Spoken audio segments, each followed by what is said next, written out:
Nerf this!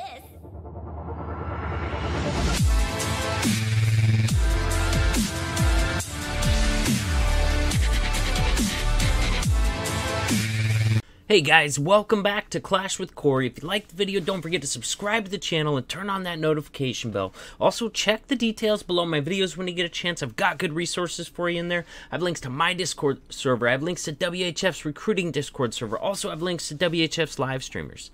With that, we're going to get right into it. There's going to be a recap of the recent war WHF had against JOF in CWL Invite. And I'm just going to say it. We took the loss on this one. Very close war, lost on percentage. Both clans left 3 Town Hall 12s up, and they had the better percentage by quite a bit, by a whole percentage point, I believe. So, you know, with that, let's go ahead and take a look at the stats. So I'm just going to jump right into it. We're going to start out where we always start out, 10v10 rate. You're going to see down there that we hit 46% 10v10 rate.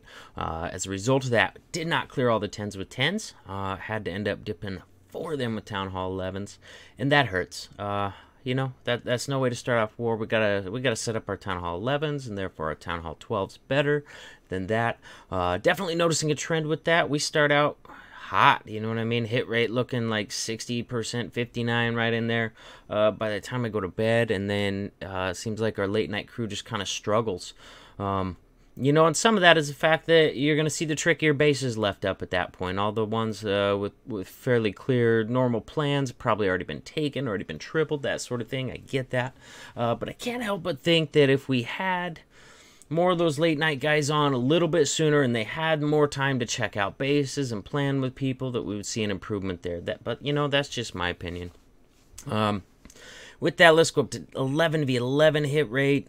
You know, 7 for 18, 39%.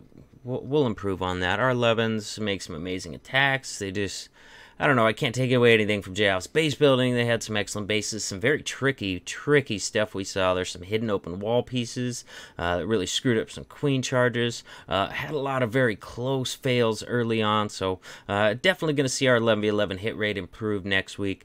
And 12v12, you know, 1 for 3, you know, you got to remember with this update, they got a new Inferno now. The Tornado Trap is definitely affecting our Town Hall 11s, Town Hall 12s. Everybody's still trying to get used to that sort of stuff, so at the end of the day, I think if we set them up better 10v10, then we have more 11v11 attempts, and thus we have more 12v12 attempts. You know, you're going to see up there at the top, we only had 3 12v12 attempts this war. You know, and JOF had 5 12v12 attempts this war, and you know, and that's why they nailed down a much higher percentage on our Town Hall 12s than we were able to on theirs, and that's what won the war. You know, 132 to 132, they won it on percentage because they had more 12v12 opportunities, and we got to start at 10v10 to set up our Town Hall 11, set up our Town Hall 12s, so that we get more of those 12v12 opportunities, so that we end up getting more triples and higher percentages on those Town Hall 12s to win these wars. That's what we need to do. So with that, let's get into the attacks. I got 4 attacks for you. I got 1 12v12 triple, 1 11v11 triple, and 2 Town Hall 10 triples. We'll get into that right now. We're going to start it out with Wise Man's triple on enemy team's number 1, Disciple. It's going to be a Wrecker Lalo attack. Just kind of a Sui hero, but with a Wrecker entry. Going for that Town Hall. And speed it up just a little bit here. There we go. Got the king down on one side, baby dragon on the other. Looks like the king is going to be used to funnel that side. And baby dragon, along with another wizard down there to go ahead and funnel the other side of that funnel. Really want that queen to go in there to make sure that Town Hall gets down.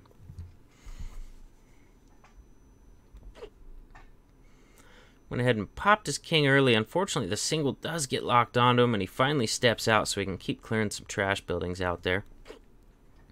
Oh, we are on 1/2, aren't we? Gets a rage down on those Valks, get some hits in on that Town Hall, and they are going to get it down. Very nicely done. Got a big dragon kind of coming out of the enemy CC along with a witch, so it gets the poison down. You'll notice he dropped that poison really deep, and the idea with that is you really want to catch that witch in the poison.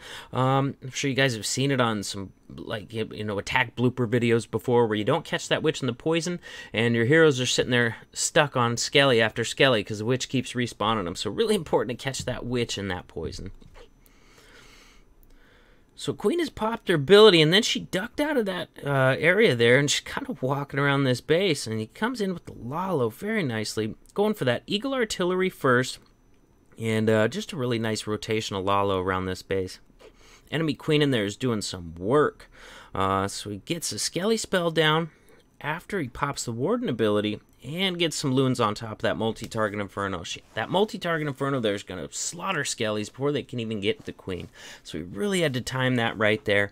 Make sure that that multi-target Inferno was getting ready to go down before he dropped that Skelly spell. Otherwise, it would have been wasted. That Queen might not have died. His Queen's sitting there breaking walls going into this base. She's popped her ability, but she is still full health. Remember, after this update, they got some defensive buffs with the Tornado Trap, and especially with that third Inferno. So they're definitely harder to triple. So very nice that his Queen survived, because all the loons are gone at this point, and she managed to get down, I believe, the last 2 Archer Towers, and now she's going to break through the wall and take care of that Wizard Tower too.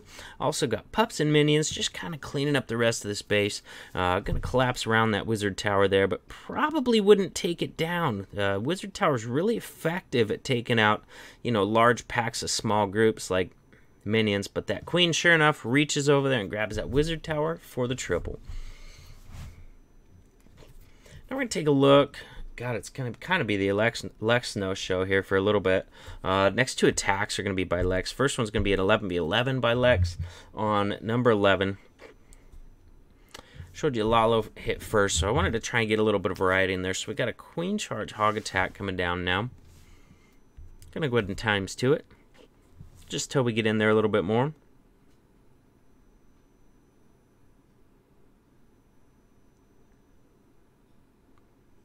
There we go. Now she comes down the way she was supposed to. All right, Baby Dragon setting up the other side of the funnel over there. Very nice. Sent a loon in there to go ahead and catch that black bomb. Figuring there's usually black bombs by each air defense, usually. So anytime you're walking your Queen by an air defense, even if the air defense is gone, that black bomb's probably still there. And you don't want it to take out a healer, so he sends in a Coco loon just for that. I'm going to speed it up again because she's stuck on the Town Hall. Pretty long walk going into this thing. I mean, he's getting plenty of value out of it and really setting up for the rest of the attack, but definitely takes some time. All right, has Lalo come out of the CC, gets the poison. You got to get the poison down right away. Obviously, you don't need to poison the Hound, but you want to get the poison on that loon because it's going to get over there on top of the Queen while she's stuck on the Hound and just drop some fire down on her. So that's why you usually use the Rage and get that poison down on it while it's still on its way. Rage also helps you get through that Hound a lot faster. You know, on a Queen Charge-based attack, time is always an issue. It always can be an issue if you don't manage it effectively. So that's another part of getting that Rage down on her there so she can get through that Hound quickly. If you have a Wizard, throw a Wizard in there to help with that Hound kill. That definitely helps out as well. Look at that Tornado Trap. Oh my gosh. So somebody asked me a while back, does it affect the siege machine? And I'm like, no way, traps don't affect siege machines. I was wrong. It sure does, man. It will catch your blimp. It will catch your wall wrecker. Yeah, seems like it affects basically every troop you have on the board. I would imagine that applies to heroes too, although I'm not sure if I've seen that one yet. I'm pretty sure I have. But yeah. Poor guy. I was like, no way it affects the siege machine, and I was wrong. Sorry, dude. If you're watching this, my bad. So, very, very nice triple from Lex here. Bringing that wall wrecker in on the backside to help tank, because he was able to get the Queen and heroes and enemy CC without even ever breaking into that base. So, very, very nicely done there. All right, now we're going to go down to Town Hall 10 attacks. Another Lexnos attack. Just had a really nice Queen Charge. This is really interesting. I was looking at this base, and it's wide open, and I'm like, man, I would love to charge this base, but I don't see how. The Queen is on that back end. She's pretty well guarded by that single and multi set. You know, the single's going to lock onto the Queen. The multi's probably going to grab your healers. I didn't know how to get to the Queen on a Queen Charge on this base. So Lex figures it out just fine. He's going to do a Queen Charge Lalo attack, but the special part about this attack, first of all, it's a really nice charge. Can't take that away from him, not at all. But he's got a dragon in that blimp. So he's going to wait until his queen clears out a big chunk of this base, enemy CC, several air defenses. Look at those loons going in there. They're just to grab that cannon over there so that she doesn't bounce out of that base after it and walk around. He really wants her to go through this channel right here where she's going to get a ton of value. Going to grab both those sweepers, wizard tower, come through on the backside. Very, very nice. Has a rage down on her to kill that enemy CC and a poison to kill the small stuff and slow the dragon down. So he's going to be starting his Lalo pretty soon. You want to start the Lalo first. If you just send in the blimp right now, it's probably going to get stuck on a black bomb, and that dragon's not going to make it anywhere near the queen. So you got to start your lava loon portion first, and once that's going in there, working through those defenses, soaking up the traps, tanking. Has to end up popping his ability for that enemy BK right there, because I believe the sweeper was messing with his healers. Then he's going to be able to bring that blimp all the way to the back side of that base where that dragon can kill that queen, no problem. And a few more loons in there to boot as well.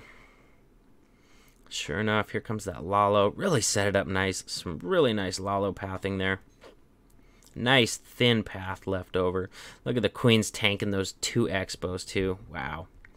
Gonna go ahead and let his queen die out because he wants to use that rage, part of that queen kill, and sure enough, he snuck that blimp in there and got that dragon in there, and it immediately kills the enemy queen.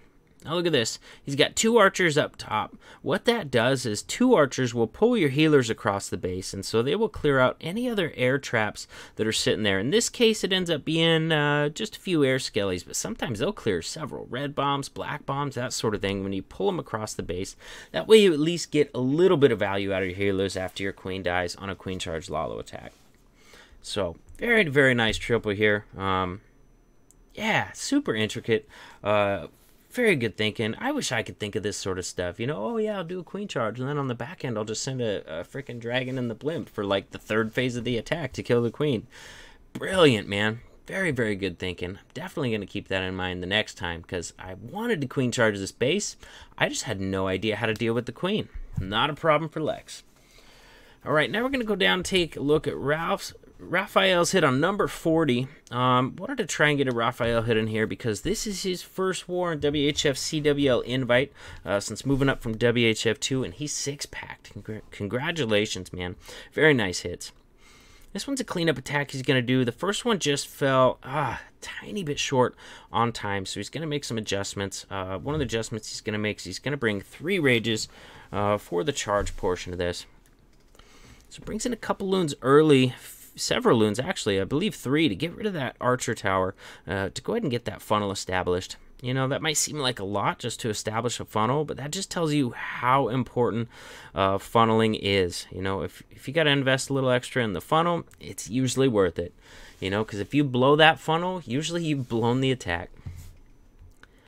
I like how he gets the king down in there on the other side for this, and that's pretty standard on a queen charge, but he's not just a funnel. Sure, he's going to funnel so she gets in there, but he's also going to do some tanking, either for her, for your wall breakers, or for your wall wrecker entry, depending on how you're playing it, but he definitely does some tanking in there, so in this case, the wall wrecker is going to get a lot deeper in that base than it would have if he wasn't tanking for it.